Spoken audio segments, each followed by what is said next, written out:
오늘도 이 자리에 오신 귀하신 한 분 한 분 예수님의 이름으로 간절히 사랑하고 축복합니다. 제가 이전까지 이 자리에서 설교를 할 때 항상 정장을 입고 나왔었잖아요. 그런데 오늘은 제가 좀 이렇게 좀 캐주얼하게 입었습니다. 청바지 입고요. 그리고 여기 보이십니까? 구두 신고, 그리고 티셔츠, 반팔 티셔츠를 이렇게 입고 왔는데 어떠신가요? 감사합니다. 그리고 이쪽 앞에 저희 승리 공동체를 상징하는 모양이 있고요. 그리고 뒤에 보면 네, 보이십니까? 로우 써 있고 Light of the World 보이세요? 네, 이 티셔츠 어떠세요? 네, 감사합니다. 저희가 이렇게 티셔츠를 입고 제가 이 자리에 나와서 설교를 하는 것은 저희 교회에서 지금 선교를 준비하고 있습니다. 그리고 이 선교를 준비하기에 앞서서 저희가 먼저 바자회를 진행했는데요. 이 바자회를 준비하기 위해서 정말 많은 청년들과 그리고 목사님 그리고 임원들이 너무나도 열심히 수고해 줬습니다. 아까까지도 밖에서는 소떡을 굽고요. 그리고 슬러시도 만들고, 그리고 구슬 아이스크림도 팔고, 열무김치도 팔고, 게임도 하고 다양한 활동을 통해서 저희가 바자회를 진행했습니다. 이 바자회를 진행한 그리고 계획한 우리 목사님과 임원분들 그리고 섬겨주신 모든 분들을 위해서 우리 한번 감사의 박수 한번 쳐드릴까요? 너무 감사합니다. 정말 고생하셨고 정말 수고하셨습니다. 이 청년들이 그렇게 자신의 시간과 노력을 바치면서 바자회를 준비한 이유가 무엇일까요? 여러분은 어떻게 생각하십니까? 그만큼 그 청년들이 이 선교에 대한 마음이 가득하기 때문이고요. 이 선교를 통해서 받는 은혜가 그만큼 크기 때문입니다. 아직까지도 선교에 신청 안 하신 분들이 계시다면 저에게 선교를 신청해 주시면, 그리고 그 신청을 통해서 여러분들께서 선교에 가셔서 하나님의 귀한 사역을 여러분께서 감당하실 때 여러분이 그 어느 곳에서도 느낄 수 없었던 하나님의 놀라우신 은혜를 받을 것입니다. 그리고 그 자리에서 하나님께서 살아 역사하신다는 귀한 은혜 또한 누리실 줄 믿습니다. 아직까지 신청 안 하신 분 계시다면 저에게 아니면 리더에게 신청을 하셔서 이번 여름 선교를 통해서 하나님께서 여러분에게 부어주시는, 그리고 살아계심을 증명해 보이시는 귀한 하나님의 은혜를 온전히 경험하시는 귀한 여러분의 삶이 되시길 간절히 소망합니다. 제가 신방을 많이 다니고 있는데요. 신방을 다니면서 듣게 되는 여러 가지 말이 있습니다. 그 중에 공통된 말이 있다면 이 말인데요. 전도사님, 제가 잘 하고 있는 건지 모르겠습니다 라는 공통된 여러분의 대답입니다. 제가 이 이야기를 들을 때마다 참 마음이 안타깝습니다. 내가 어떻게 도와줄 수 있을까? 내가 어떻게 하면 좀 더 힘을 줄 수 있을까? 라고 그렇게 생각을 하면서 여러분들의 말을 그렇게 들었었는데, 제가 이 말을 듣고 여러분들에게 꼭 해주고 싶은 말이 있었습니다. 꼭 해주고 싶었던 말이 무엇이냐면, 여러분 잘하고 계십니다. 여러분 괜찮습니다. 저는 이 말을 꼭 해주고 싶었어요. 여러분 너무나도 잘하고 계시고요, 잘 살아가고 계시고 너무도 괜찮습니다. 지금까지 여러분들이 살아온 삶을 되돌아보면 물론 그 순간은 힘들고 어려운 삶이 분명히 있었을 것입니다. 하지만 다시 한 번 더 생각해 봤을 때 이것쯤이야 내가 인생을 살아가면서 겪을 수 있는 문제 아니었나, 이 정도는 내가 충분히 이겨낼 수 있는 것이었구나 라고 생각을 하면서 이전에 내가 겪었던 어려움들이 별거 아니구나 라고 생각을 하게 되고요. 그리고 그 생각 이후에 하나님께서 나의 삶을 온전히 인도해 주셨구나 라는 그러한 은혜를 여러분들이 생각할 수 있을 것입니다. 여러분 정말 잘하고 계시고요, 정말 괜찮으니까요, 여러분 너무 걱정 마시고 여러분의 인생에서 여러분을 항상 이끌어 주시고 여러분과 함께 하시는 예수님의 거룩하신 손길을 온전히 경험하시는 귀한 여러분의 삶이 되시길, 앞으로의 삶이 되시길 예수님의 이름으로 간절히 소망하고 축복합니다. 지난 주일이었나요? 지지난 주일이었나요? 저 같은 경우에는 스트레스를 받거나 많이 바쁘게 되면 몸에서 티가 납니다. 예를 들면 이렇게 얼굴이 올라오면서 여드름이 막 나기 시작하고요. 속이 계속 뒤집어지기 시작하고 얼굴은 스트레스 때문에 막 일그러지기 시작합니다. 그런데 그렇게 스트레스를 받던 날이 지난주였나 지지난주 한 주 동안이었습니다.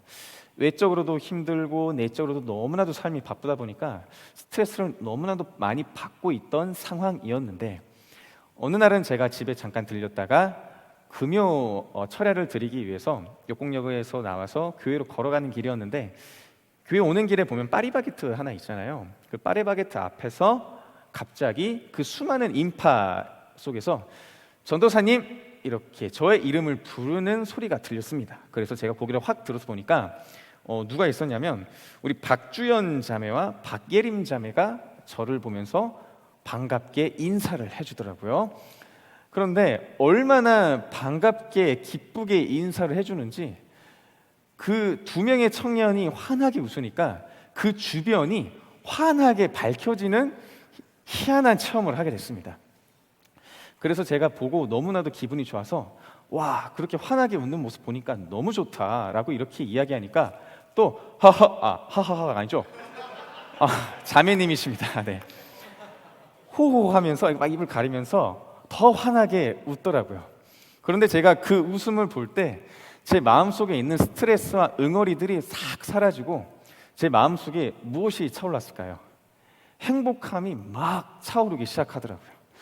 그래서 이러한 행복감을 갖고 이제 교회에서 만나자는 인사로 마무리하면서 이렇게 교회로 오게 됐는데 제가 교회 오면서 그렇다면 나는 어떻게 하면 사람들에게 행복을 줄 수 있는 사람이 될 수 있을까? 많은 고민을 했습니다. 그리고 말씀을 묵상하면서 이에 대한 저의 고민과 묵상함을 여러분과 함께 한번 나누어 보고자 합니다. 오늘 우리가 읽었던 이 베드로서는 베드로가 직접 작성을 했고요. 이 베드로서가 작성된 그 시대적 배경을 여러분과 함께 잠깐 살펴보고자 합니다.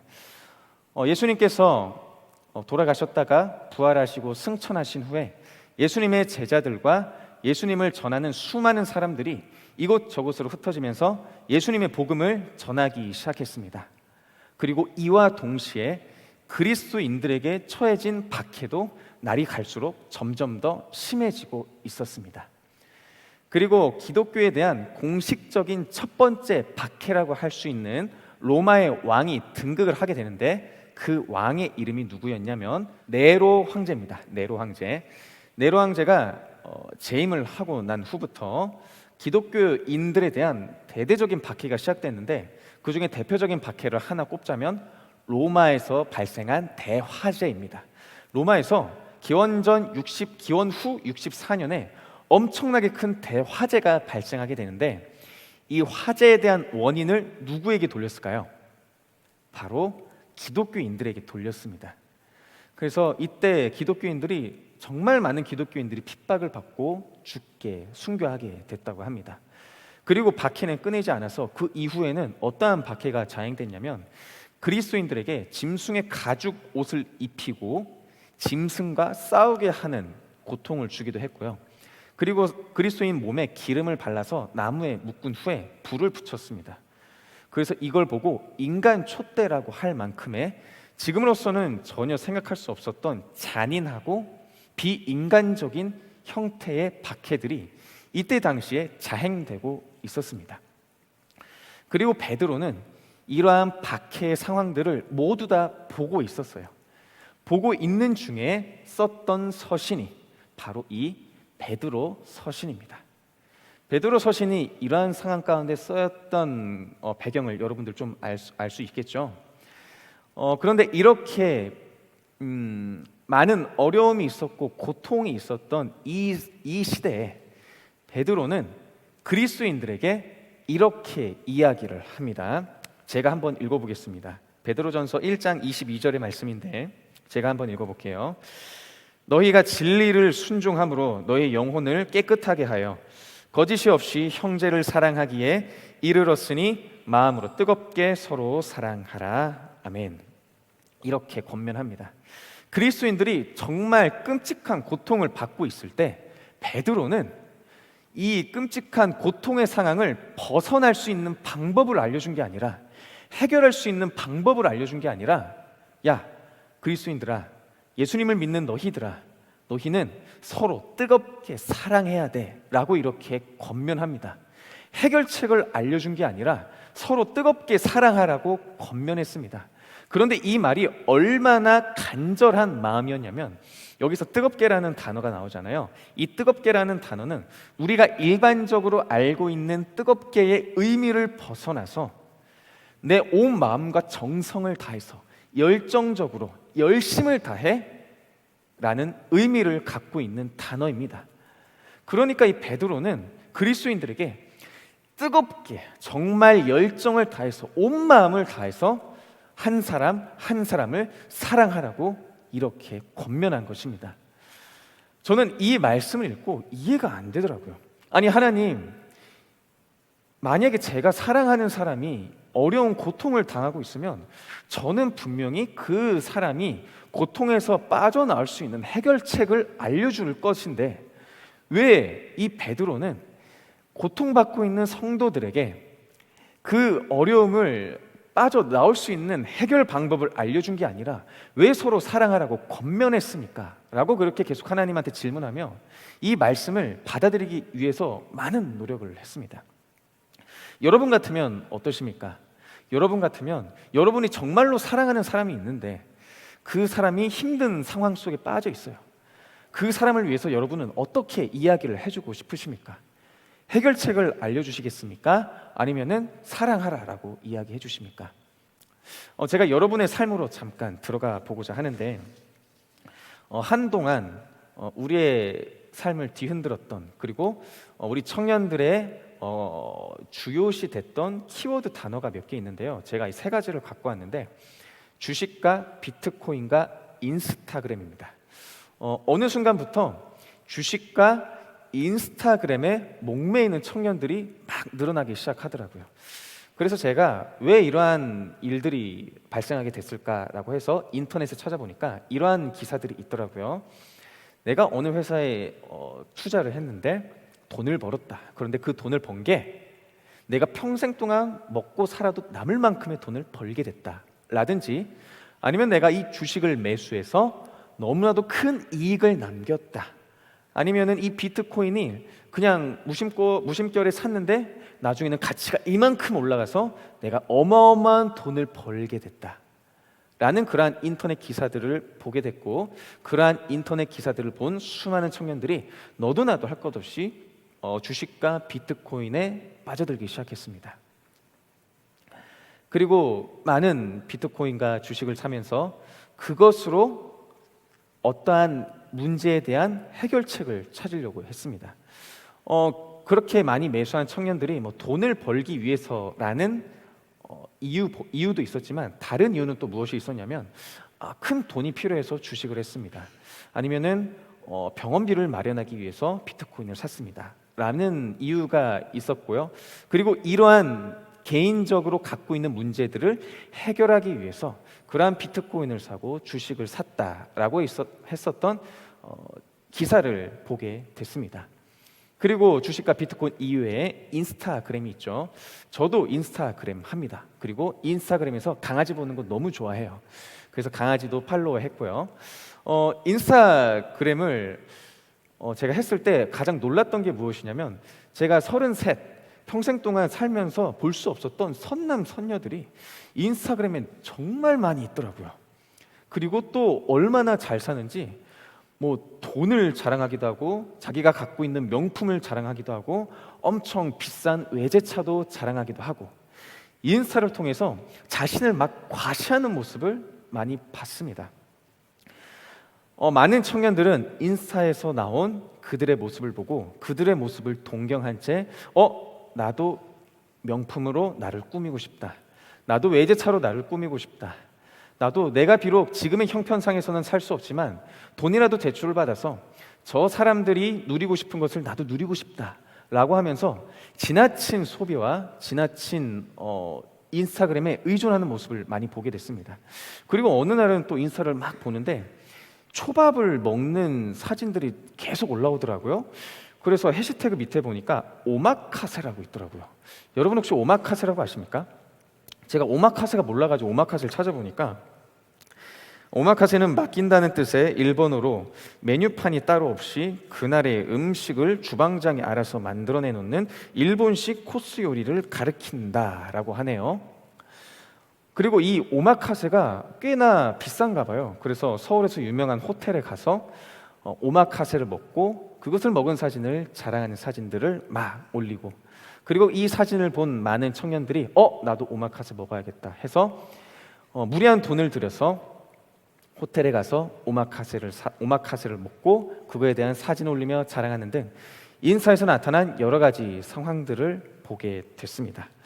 이렇게 인스타에 그들이 사진을 올리고 만족을 얻는 이유는 지금까지 이 시대가 서로를 비교하고 내가 저 사람보다 더 잘나야지 된다라는 그러한 안타까운 이 현실들 때문에, 그리고 그 비교의식에 빠져나오지 못한 너무나도 그러한 연약함 때문에 계속해서 남과 비교하는 그러한 어려움 때문에 인스타를 계속해서 의지하고 그것을 통해서 만족함을 얻으려 했었던 그러한 모습 때문에 이러한 모습들이 나온 게 아닌가 생각을 하게 됐습니다. 이처럼 청년들은 그들이 갖고 있는 어려움을 해결하기 위해서, 그들이 겪고 있는 비교의식을 타파시키기 위해서 주식과 비트코인 그리고 인스타그램을 의지해서 그것으로 인해서 만족을 얻으려고 했습니다. 기원 후 1세기를 살아갔던 그리스도인들, 그 고난을 겪었던 그리스도인들과 그리고 지금의 이 시대를 살아가는 우리 청년들의 삶, 그들이 모두 다 어려움을 갖고 있었고 그 어려움을 해결하기 위한 해결의 방법을 찾기 시작했습니다. 어떻게 보면 이것이 맞는 모습인 것 같기도 합니다.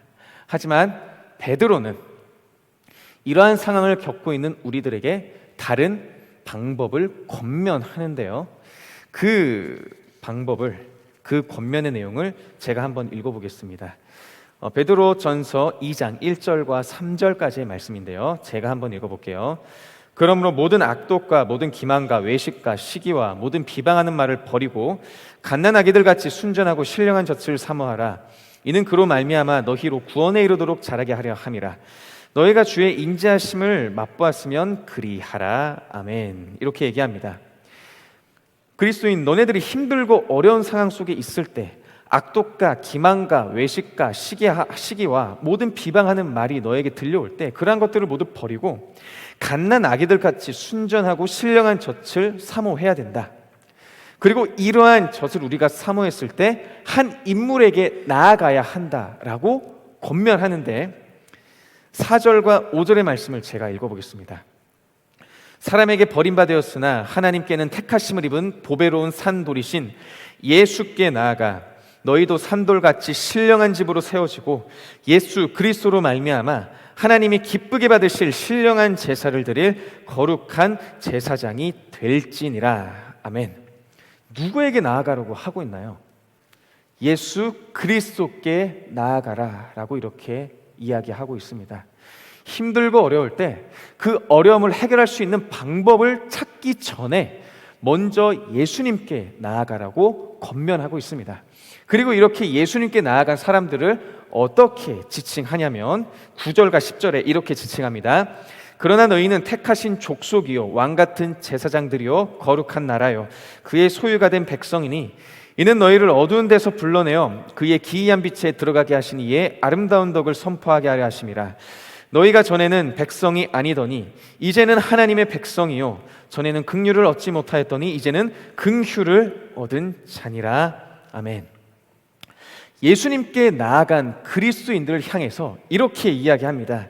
택하신 족속, 왕같은 제사장, 거룩한 나라, 그의 소유가 된 백성, 긍휼을 얻은 자, 하나님의 백성이라고 소개하면서 이러한 타이틀을 가진 그리스도인들이 예수 그리스도로 말미암아 얻은 정체성을 잃지 않도록 요구합니다. 정체성을 잃지 않도록 요구하기 시작했습니다. 여러분, 이 정체성입니다. 지금 이 시대를 살아가는 우리 삶이 어떻습니까? 너무나도 어렵고 힘들지 않습니까? 그러한 어려움을 이겨내기 위해서 우리는 세상이 말하는, 세상이 해결하는 방법을 쫓아 나아갑니다. 그리고 그러한 것들을 나의 정체성으로 삼아서 이러한 정체성을 삼고 세상 가운데 나아갑니다.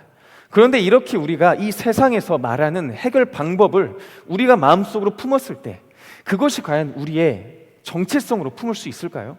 그것이 과연 우리의 온전한 해결 방법이 될까요? 저는 아니라고 믿습니다. 우리가 이러한 세상에서 말하는 해결 방법을 찾기에 앞서서 우리는 예수 그리스도를 우리의 정체성으로 삼아야 함을 믿습니다. 주식과 비트코인 그리고 인스타그램, 이것을 나쁘다고 얘기하는 게 아닙니다. 인스타그램에서 여러분 사진 올리시고, 그리고 어디 놀러 가서 재밌게 찍은 사진 올리고, 그리고 거기서 여러분이 자랑할 거 있으면 사진 올리면서 자랑해도 괜찮습니다. 저는 그것이 문제라고 이야기하는 것이 아니라, 주식과 비트코인이 문제라고 이야기하는 것이 아니라, 주식과 비트코인을 통해서 얻는 우리의 기쁨을 내 삶의 해결 방식으로 삼고 예수님보다 그것을 먼저 나의 정체성으로 삼으려고 하는 것이 문제인 것입니다. 그것을 우리의 정체성으로 삼기 이전에 우리를 사랑하시고 우리를 이끄시고 나를 죄에서 구원해 주신 그 예수 그리스도로 말미암아 우리의 정체성을 삼기를 소망합니다. 예수 그리스도가 여러분의 정체성이 되기를 간절히 소망합니다. 예수 그리스도가 여러분의 정체성이 되고 여러분의 온전한 소망이 되시길 예수 그리스도의 이름으로 간절히 소망합니다. 그래서 우리가 예수님께 온전하게 속한 자 되어 예수님께 나아가는 우리 청년들이 되어야 할 줄 믿습니다. 이것이 제가 앞서 고민했던 질문에 대한 해답입니다. 어떻게 하면 행복감을 줄 수 있을까? 어떻게 하면 타인에게 행복을 줄 수 있을까? 그것은 예수님을 나의 정체성으로 삶은 우리의 모습을 통해, 그리고 그 모습을 통해서 나타나는 행동을 통해 우리 주변에 있는 이웃들에게 행복을 선사해 줄 수 있다라고 저는 그렇게 믿습니다. 문제의 해결책보다 먼저 예수님께 나의 정체성을 두며 이 정체성을 품고 주님께 속한 자로 살아가시는 우리 귀한 승리 공동체 한 분 한 분 되시길 예수님의 이름으로 간절히 축복하고 소망합니다. 아멘.